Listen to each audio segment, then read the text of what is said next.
आज हम डिस्कस करेंगे कि जो बिडेन जो कि अभी राष्ट्रपति बन गए हैं कहाँ के, यूएस के, ट्रंप को हराने के बाद, तो इनके राष्ट्रपति बनने पर भारत पर क्या असर पड़ेगा, क्या ये भारत के लिए अच्छे माने जाएंगे या भारत के लिए ये कुछ बुरा काम करेंगे या हमारा साथ देंगे, हमारा सपोर्ट करेंगे। ठीक है, तो हम इसको डिटेल में डिस्कस करेंगे, बैकग्राउंड भी देखेंगे।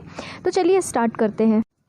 पहले तो देखो जो बिडेन किस पार्टी से हैं। जो बिडेन के पार्टी का नाम है डेमोक्रेटिक पार्टी। ठीक है, और डोनाल्ड ट्रंप जिनको इन्होंने हराया है वो किस पार्टी से थे, वो थे रिपब्लिकन पार्टी से। ठीक है, तो डोनाल्ड ट्रंप को जो बिडेन ने अभी यूएस प्रेसिडेंशियल इलेक्शन यानी कि यूएस में जो प्रेसिडेंटशिप के लिए इलेक्शन हुआ था, राष्ट्रपति पद के लिए जो इलेक्शन हुआ था, उसमें जो बिडेन ने डोनाल्ड ट्रंप को हरा दिया है। तो चलो अब इसका डिटेल देखते हैं कि इससे भारत को फ़ायदा होगा या नुकसान होगा। देखो जो बिडेन जो है वो कुछ एक ऐसे लोगों में से है जो कि भारत और यूएस के पार्टनरशिप को बहुत ही स्ट्रॉन्ग बनाना चाहते हैं। ठीक है, जो बिडेन ने 2006 में भारत के बारे में क्या बात की थी। देखो 2006 में इन्होंने कहा था कि my dream is that in 2020 the two closest Nations in the world will be India and US. इन्होंने ये कहा था कि मेरा ये सपना है कि 2020 में भारत और यूएस दोनों ही दुनिया के सबसे क्लोजेस्ट नेशन हो, यानी कि भारत और यूएस जो है वो सबसे अच्छे दोस्त बन जाएं। 2020 में मेरा ये सपना है। ये इन्होंने कहा कब था, जब ये वाइस प्रेसिडेंट बने थे उससे 3 साल पहले, यानी कि 2006 में। अब ये वाइस प्रेसिडेंट कब थे, देखो यूएस में जब बराक ओबामा प्रेसिडेंट थे ना, तो उनके अंडर में जो बिडेन वाइस प्रेसिडेंट थे। ठीक है, अब देखो 2008 में एक डील हुई थी जिसका नाम था इंडो यूएस न्यूक्लियर डील। ठीक है, ये एक न्यूक्लियर डील थी जो कि भारत और यूएस के बीच में हुई थी, अप्रूव हुई थी 2008 में। ठीक है ना, तो इस समय भी ओबामा जो थे, बराक ओबामा, वो थोड़ा हिचकिचा रहे थे कि मैं इस डील को सपोर्ट करूं या नहीं करूं। ठीक है, लेकिन जो बिडेन जो है उन्होंने उस समय पे इस डील को बहुत ही ज़्यादा सपोर्ट किया था। और जो वहाँ की पार्टी है डेमोक्रेटिक और रिपब्लिकन पार्टी, दोनों ही पार्टियों के साथ काम करके, दोनों ही पार्टियों से बहुत अच्छी तरीके से बात करके इन्होंने बहुत हेल्प करी थी कि ये डील अप्रूव हो जाए। और ये डील अप्रूव कब हुई, 2008 में, यानी कि इंडो यूएस न्यूक्लियर डील जो है वो 2008 में जब अप्रूव हुई तो उसमें जो बिडेन ने बहुत ज़्यादा सपोर्ट दिया था। और ये जो डील थी ये भारत के लिए बहुत ही अच्छी डील साबित हुई। ठीक है, देखो मैंने आपको पहले भी बताया कि जब बराक ओबामा यूएस के प्रेसिडेंट थे तो उनके अंडर ये वाइस प्रेसिडेंट थे। ठीक है, जो बिडेन, तो इन्होंने अपने वाइस प्रेसिडेंट के काल में बहुत ही अच्छा एक और काम किया था भारत के लिए, जो कि बहुत ही इम्पोर्टेंट है, आप भी जान लो। इन्होंने भारत को यूनाइटेड नेशन सिक्योरिटी काउंसिल, जिसको शॉर्ट में यूएनएससी कहते हैं, उसकी मेंबरशिप के लिए सपोर्ट किया था ऑफिशियली। ठीक है, ऑफिशियली इन्होंने डिक्लेयर किया था कि हम भारत की मेंबरशिप को, यूएनएससी में भारत की मेंबरशिप हो, इसको हम सपोर्ट करते हैं। ये एक बहुत ही बड़ा डिमांड था इंडियन गवर्नमेंट का कि यूएस हमें सपोर्ट करे। ठीक है ना, वॉशिंगटन हमें सपोर्ट करे। तो ये सपना भारत का, ये मांग भारत की पूरी हुई कब, जो बिडेन के टर्म में, जब जो बिडेन वाइस प्रेसिडेंट थे।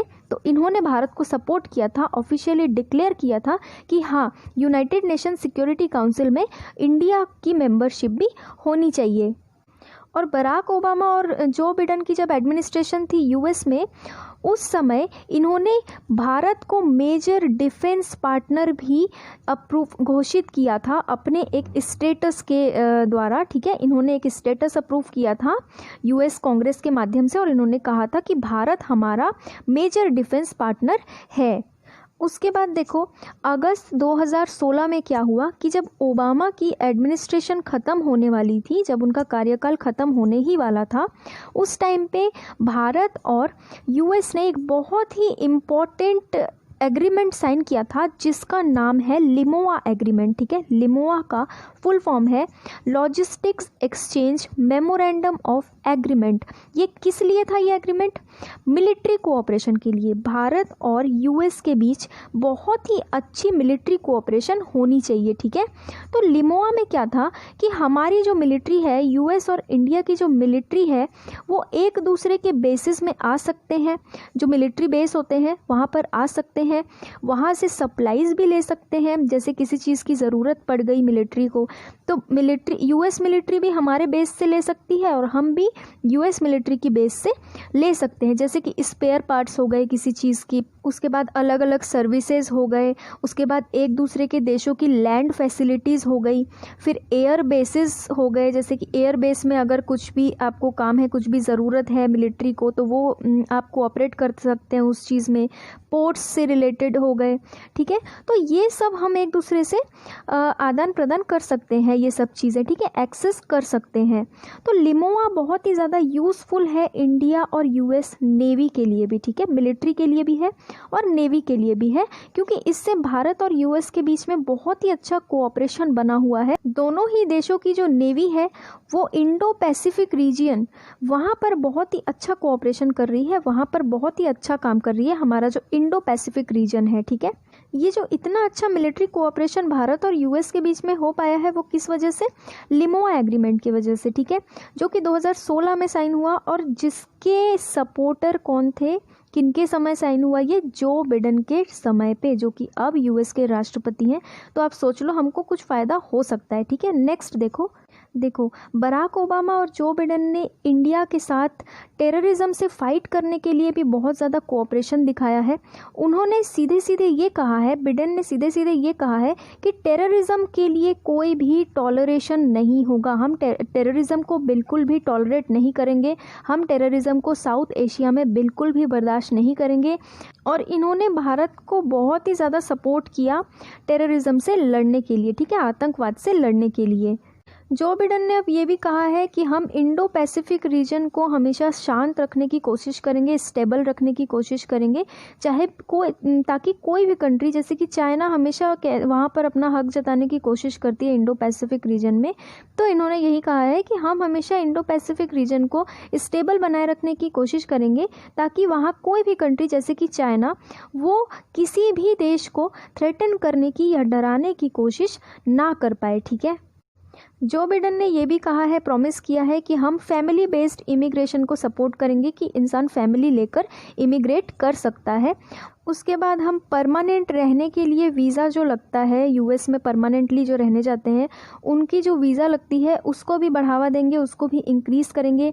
उसके बाद काम से रिलेटेड जो लोग यूएस में जाएंगे उनके लिए भी हम रिफॉर्म्स करेंगे। ठीक है, टेम्पोररी वीज़ा सिस्टम, यानी कि कुछ समय के लिए जो लोग यूएस जाते हैं टेम्पोररी वीज़ा पे, उसमें भी हम कुछ रिफॉर्म्स लाएंगे। क्योंकि देखो ये वीज़ा की बात इसलिए हो रही है क्योंकि अभी जो डोनाल्ड ट्रंप की वहाँ पर सरकार थी, इन्होंने वीज़ा का जो सिस्टम था उसको बहुत ज़्यादा कॉम्प्लेक्स बना दिया था, उसको बहुत ज़्यादा कठिन बना दिया था, ताकि लोग वहाँ पर ज़्यादा घुस ना सके। ठीक है, यूएस में।